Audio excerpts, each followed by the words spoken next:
Hello everyone, আমি শুভ্রজিৎ। তো আজ সকালে বলিউডের তরফ থেকে কিন্তু অনেকগুলো সিনেমার টিজার ট্রেলার ছাড়া হয়েছে। তো তার মধ্যে আজকে এমন একটা সিনেমার ট্রেলার দেখে ফেললাম, যেটা দেখার পর আমি ভাবছি যে এটা রিয়াকশনটা আমি কি রকম দেব, মানে কি ধরনের রিয়াকশন অ্যাকচুয়ালিতে দেওয়া উচিত যাতে একদম অ্যাপ্ট বসে এই সিনেমার ট্রেলারের জন্য। মানে এই ধরনের কিছু মাস্টারপিস সিনেমা, ঠিক আছে, মাঝে মাঝে আমরা ইন্ডিয়ান সিনেমাতে দেখে থাকি। ইন্ডিয়ান সিনেমাতে বিভিন্ন জায়গায় আমরা এরকম মাস্টারপিস সিনেমা মাঝে সাঝেই দেখে থাকি, ঠিক আছে।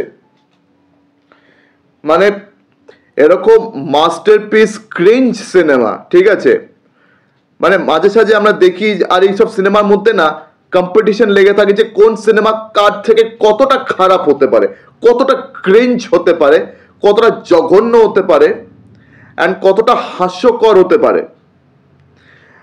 হলিউডে এরকম বাজে সিনেমার জন্য একটা অ্যাওয়ার্ড শো হয়, গোল্ডেন রাস্পবেরি অ্যাওয়ার্ড।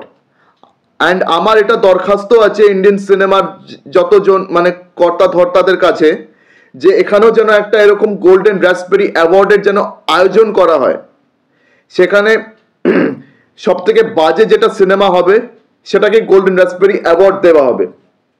তো আবার যতদূর মনে হচ্ছে যে এই বছর, ঠিক আছে, ফেব্রুয়ারি 7 তারিখেই আমরা কিন্তু একদম সব থেকে বাজে সিনেমার দর্শন কিন্তু পেতে চলেছি। মানে এই সিনেমার যদি হিরোর নাম বলে দিই, আপনারা 100% কনভিন্সড হয়ে যাবেন যে এই সিনেমাটা কিন্তু গোল্ডেন রাস্পবেরি অ্যাওয়ার্ড পাওয়ার একদম যোগ্য, 100%। মানে that hero is none other than hour beloved Himesh Reshammiya. Himesh Reshammiya একটা সময় এই নামের, ঠিক আছে, একটা সম্মান ছিল। একটা সময় লোকেরা এই নামটাকে না সম্মান সহিত নিত। একটা সময় ছিল যখন এই হিমেশ রেশমিয়ার গান লোকেরা মন দিয়ে শুনতো, আর পর পর কিন্তু লুপে শুনতো। মানে আমার মনে আছে 2005-06, ওই 2005-এ আশিক বানায়া আপনে পর থেকে আর কি হিমেশ রেশমিয়া আরো পপুলার হয়েছিল। তার আগেও প্যার কিয়া তো ডরনা কিয়া, তেরে নাম, এরকম আরো 2-4টে সিনেমার কিন্তু হিমেশ রেশমিয়া মিউজিক ডিরেকশন দিয়েছিলেন।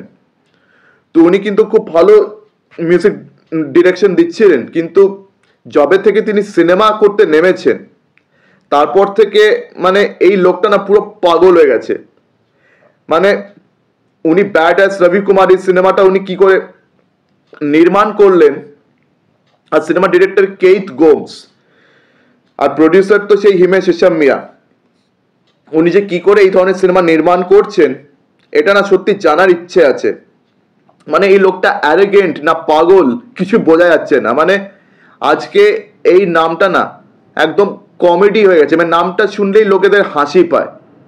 মানে এই সিনেমার ট্রেলার দেখে সত্যি হাসি পাচ্ছে, মানে এতটা রিডিকিউলাস ট্রেলার হয়েছে, যা খুশি তাই হচ্ছে, ঠিক আছে। এটা নাকি হিমেশ রেশমিয়ার অ্যাকশন সিনেমা, মানে রেট্রো 1980s এর উপর বেস করা অ্যাকশন সিনেমা, কিন্তু অ্যাকশন সিনেমাতে যা খুশি তাই হচ্ছে।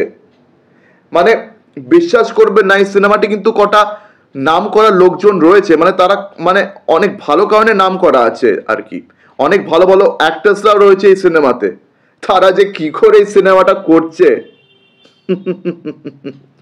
মানে সুপার সুপার, আর কিছু বলার নেই।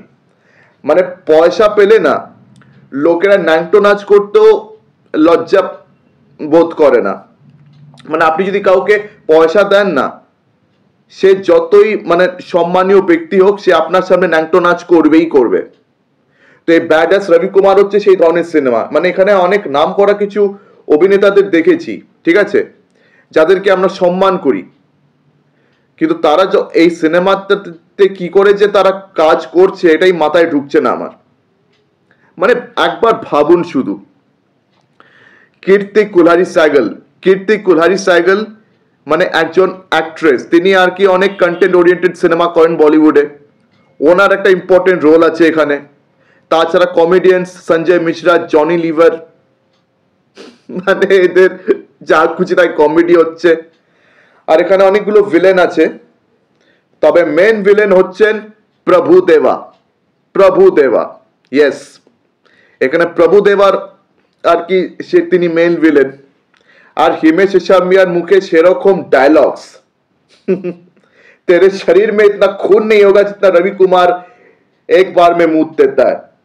মানে 2021-22 ব্যাডাস রবি কুমারের কিন্তু টিজার বেরিয়েছিল, তারপর থেকে সিনেমাটা একদম ব্যাক বার্নারে ছিল।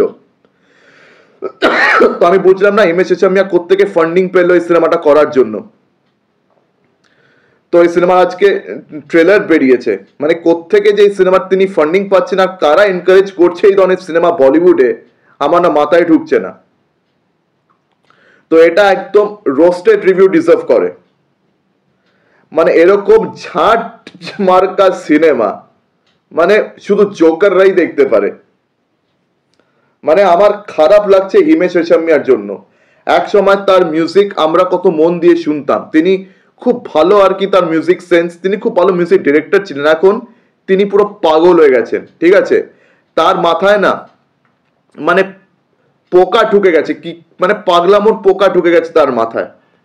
মানে মনে হচ্ছে ভগবান ওনাকে অনেক বেশি টাকা পয়সা দিয়ে দিয়েছে, মানে তিনি যেখানে সেখানে আর কি উড়িয়ে বেড়াচ্ছেন। তিনি বুঝেই উঠতে পারছেন না যে পয়সা নিয়ে তিনি কি করবেন। মাঝে মাঝে হয় না যে একটা লোক, ঠিক আছে, সে যখন হঠাৎ করে কোটি কোটি টাকা তার ব্যাংক ব্যালেন্সে ঢুকে যায়, তখন সে না ভেবে পায় না যে সে এই টাকা নিয়ে সে কি করবে, তখন সে আবোল তাবোল উল্টো পাল্টা জায়গায় খরচা করে ফেলে। তো আমার মনে হচ্ছে হিমেশ রেশমিয়া এই কাজটাই করে যাচ্ছেন। মানে এরকম জঘন্য মাস্টারপিস স্ক্রিন ছবি মানে ইনি নির্মাণ করছেন। আর ওনার যে ক্যারেক্টার, সেটা হিমেশের আরেকটা মাস্টারপিস সিনেমা ছিল দ্য এক্সপোজ, ঠিক আছে? ওই সিনেমার সে সেম ক্যারেক্টার প্লে করছিলেন একজন সাউথ ইন্ডিয়ান সুপারস্টার যার নাম রবি কুমার। তো এটা হচ্ছে তার এক্সটেনশন, এটা হচ্ছে তার স্পিন অফ। এই ব্যাডাস রবি কুমার হচ্ছে এক্সপোজ সিনেমাতে হিমেশের ক্যারেক্টার প্লে করছিলেন, রবি কুমার এটা হচ্ছে তার স্পিন অফ। আর যা মানে ভিজুয়ালস আছে না, যা সিনস আছে না, মানে সত্যি আপনাদের কিন্তু একবার দেখা উচিত এই ট্রেলারটা, ঠিক আছে? আপনার মনে যদি ফ্রাস্ট্রেশন থাকে, আপনার মনে যদি রাগ থাকে, ফ্রাস্ট্রেশন থাকে, একবার এই ট্রেলারটা দেখুন আর দেখে গালিগালাজ ঝাড়ুন। মানে এই ট্রেলারটা কিন্তু আপনাদের মনের রাগ মেটাতে কিন্তু কাজে আসবে। এই ট্রেলারটা আর যাই হোক আপনাদের মনের রাগ মেটাতে কিন্তু ডেফিনেটলি কাজে আসবে। আর যারা মানে খুব ভালো সিনেমা দেখতে অভ্যস্ত, তারা দয়া করে এই ট্রেলারটা আর দেখবেন না। কেন হতে পারে যে ট্রেলারটা দেখার পর আপনারা সুসাইড করে নিতে পারেন, আত্মহত্যা করে নিতে পারেন, বলা যায় না কার কি অবস্থা হবে। তো এরকম একটা অ্যাটম বোমা আমরা 7ই ফেব্রুয়ারি থেকে আর কি সিনেমা হলে দেখতে পাবো, দেখা যাক। তো আপনাদের মধ্যে কারা কারা সিনেমা হলে যাচ্ছেন এই মাস্টারপিস সিনেমার দর্শন করতে, আমাকে অবশ্যই কমেন্ট সেকশনে জানান, ঠিক আছে? আর যারা যারা যাবেন না তাদেরকে আমি ওয়ার্নিং দিয়ে রাখছি, যদি আপনারা যদি মরতে না চান তাহলে দয়া করে সিনেমা হলে অ্যাটম বোমা খেতে যাবেন না। অ্যাটম বোমা খেয়ে বেকার মরি কি লাভ হবে, তাই না? কিন্তু কিছু লোকেরা আছে যারা মানে নিজেদের উপরে অ্যাটম বোমা খাওয়ার আর কি ঠেকা নিয়ে রেখেছেন, এই সিনেমার মেকার্সরা। আর হিমেশ রেশমিয়ার মনে হচ্ছে নিজেকে নিয়ে আর কি কমেডি করার খুব শখ হয়েছে। এবার আমার আর্জেন্ট রিকোয়েস্ট যে এই লোকটাকে এবার ফটাফট পাগলা গাঁওতে গিয়ে পাঠাও।